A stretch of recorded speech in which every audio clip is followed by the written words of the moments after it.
आंबाडीच्या चटणीसाठी ना आपण ही आंबाडीची भाजी उकळून निथळून काढलेली आहे.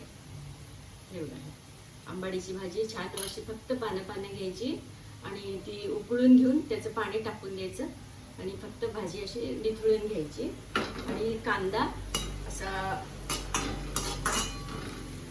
छान गुलाबी परतून घ्यायचा असा कांदा.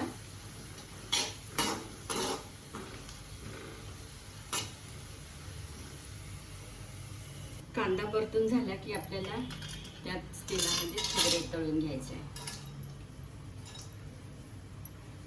त्याला लसूण मिरची भरपूर घालायची असते.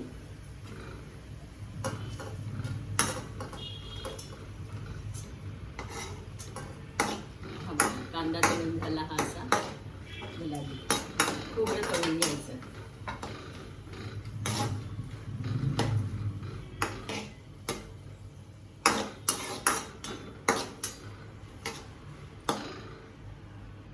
खोबरं तळून काढले. आता मिरची तळून घ्यायची.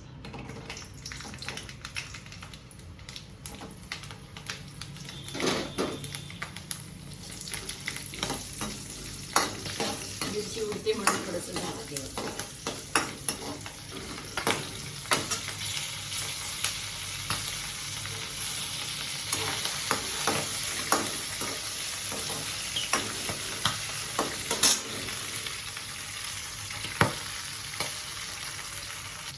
मिरची पण तळून झालेली आहे आपली.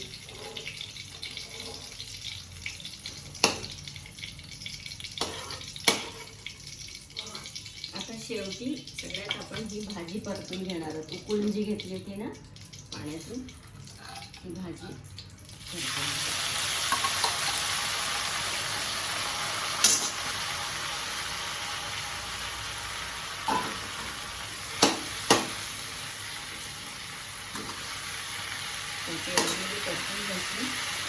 त्याच्यात थोडा लसूण भरपूर घालायचा बरं का.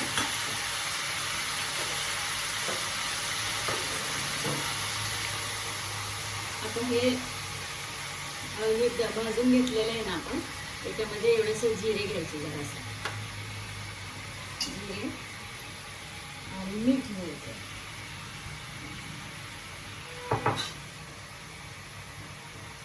मीठ घ्यायचं. सगळं आपल्याला ग्राइंडरमधून मिक्सर ग्राइंडरमधून ग्राइंड करून घ्यावं लागणार आहे. आता हे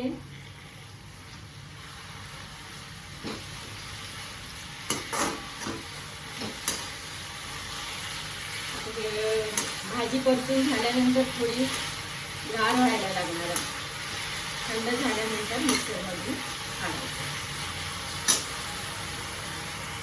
सर्व आपण जे भाजून घेतल्या वस्तू त्या मी मिक्सर ग्राइंडरमध्ये घेतलेल्या आहे आणि हे बारीक वाटून घ्यायचं आहे.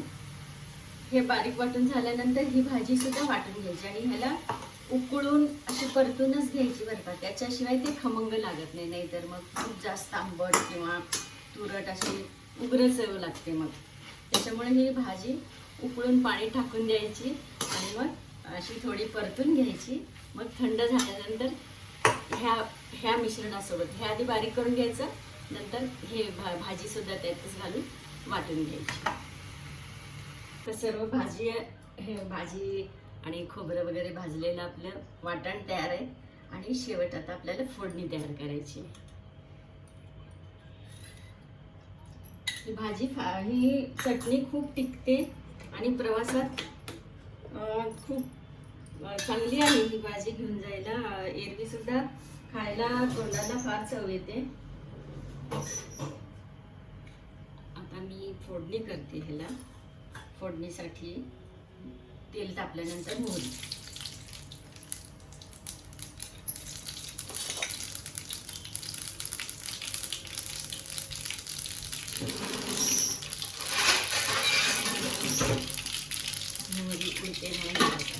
मोहरी छान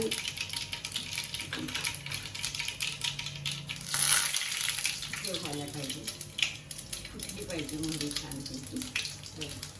आता ह्याच्यामध्ये घालते मी कढीपत्ता.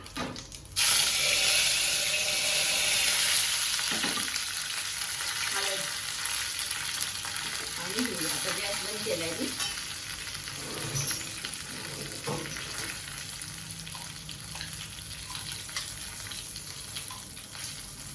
हिंग टाक. आता ह्या फोडणीमध्ये सर्व भाजी आपण जी वाटण तयार केलेलं आहे ते भाजी परतून घ्यायची.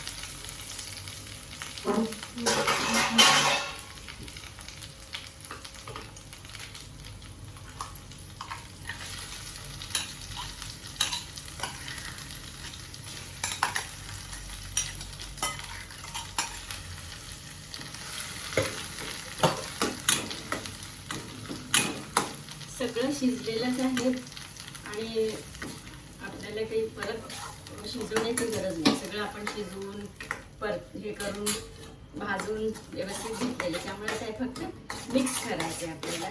मीठ कमी असेल तर परत थोडंसं घालायचं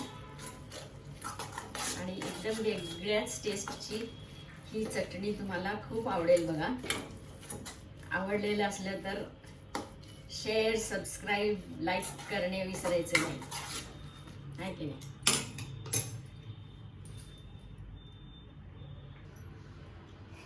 हे बघा आपली आंबाडीची चटणी तयार आहे. ही चटणी भाकरी सोबत, भातासोबत, दोन्ही ह्याच्यासोबत चांगली लागते. चपाती, भाकरी, भात, फुलके कशाच्याही सोबत तुम्ही खाऊ शकता. अतिशय तोंडाला चव येईल आणि तोंडाला पाणी सुटेल अशी झालेली आहे ही भाजी. चटणी आहे ही आंबाडीची चटणी आणि खूप टिकाऊ आहे, लवकर खराब होत नाही. 4-4 दिवस, 5-5 आठवडाभर सुद्धा तुम्ही खाऊ शकता, इतकी टिकाऊ पण आहे. ह्याचं तुम्ही भात पण करू शकता बरं का. तेल गरम करायचं थोडंसं, मोहरी, जिरे, कढीपत्ता घालून ही भाजी जराशी घालायची आणि मोकळा भात शिजवलेला त्यात घालायचा. आंबाडा राईस तयार. तर लाईक, सबस्क्राईब करायला विसरू नका. जय श्री कृष्ण.